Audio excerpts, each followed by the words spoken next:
Bible reading సామెతలు మొదటి అధ్యాయం. దావీదు కుమారుడును ఇశ్రాయేలు రాజును అయిన సొలొమోను సామెతలు.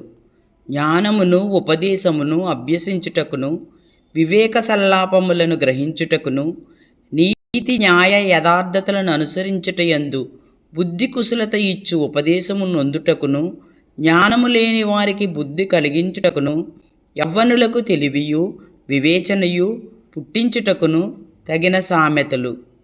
జ్ఞానము గలవాడు విని పాండిత్యము వృద్ధి చేసుకును, వివేకము గలవాడు ఆలకించి నీతి సూత్రములను సంపాదించుకును. వీటి చేత సామెతలను, భావసూచక విషయములను, జ్ఞానుల మాటలను, వారి చెప్పిన గూఢవాక్యములను జనులు గ్రహించుదురు. యెహోవా యందు భయభక్తులు కలిగియుండుట తెలివికి మూలము. మూర్ఖులు జ్ఞానమును ఉపదేశమును తిరస్కరించుదురు. నా కుమారుడా, నీ తండ్రి ఉపదేశము ఆలకింపుము, నీ తల్లి చెప్పు బోధను త్రోసివేయకము. అవి నీ తలకు సొగసైన మాలికయు, నీ కంఠమునకు హారములునై ఉండును. నా కుమారుడా, పాపులను నిన్ను ప్రేరేపింపగా ఒప్పకుము. మాతో కూడా రమ్ము, మనము ప్రాణము తీయుటకై పొంచియుందము. నిర్దోషి అయిన ఒకని పట్టుకునుటకు దాగియుందము. పాతాళము మనుషులను మృంగివేయునట్లు వారిని జీవముతోనే మృంగివేయుదుము. సమాధిలోనికి దిగువారు మృంగబడినట్లు వారు పూర్ణ బలముతో నుండగా మనము వారిని మృంగివేయుదము రమ్ము అని వారు చెప్పునప్పుడు ఒప్పకుము. పలు విధములైన మంచి సొత్తులు మనకు దొరుకును, మన ఎండ్లను దోపుడు సొమ్ముతో నింపుకొందము. నీవు మాతో పాలువాడివై ఉండుము, మనకందరికీ సంచి ఒకటే ఉండును అని వారు నీతో చెప్పుదురు. నా కుమారుడా, నీవు వారి మార్గమునకు పోకుము, వారి త్రోవల యందు నడువకుండా నీ పాదము వెనుకకు తీసుకునుము. కీడు చేయుటకై వారి పాదములు పరుగులెత్తును, నరహత్య చేయుటకై వారు త్వరపడుచుందురు. పక్షి చూచుచుండగా వలవేయుట వ్యర్థము, వారు స్వనాశనమునకే పొంచియుందురు. తమ్మురు తామే పట్టుకునుటకై దాగియుందురు. ఆశాపాతకులందరి గతి అట్టిదే, దానిని స్వీకరించి వారి ప్రాణము అది తీయును.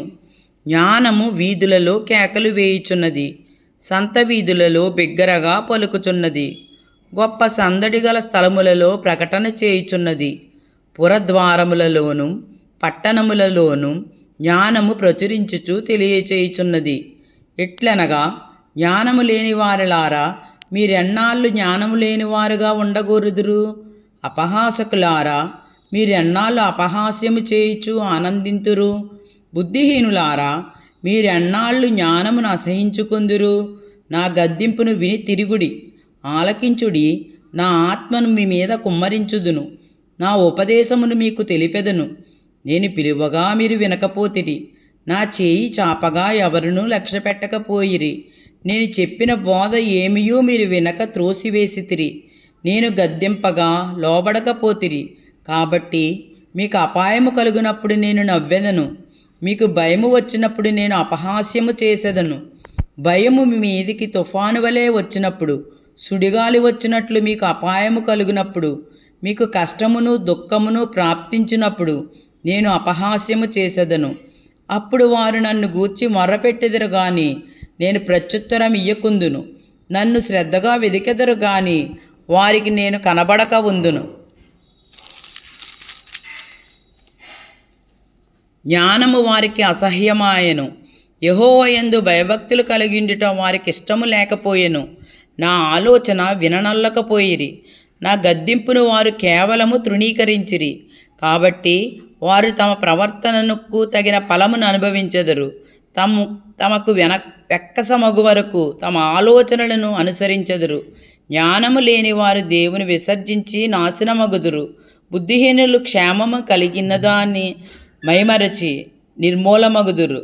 నా ఉపదేశమును అంగీకరించువాడు సురక్షితముగా నివసించును. వాడు కీడు వచ్చినన్న భయము లేక నెమ్మదిగా నుండును. దేవుడి పరిశుద్ధ వాక్యమును దీవించునుగాక. ఆమేన్.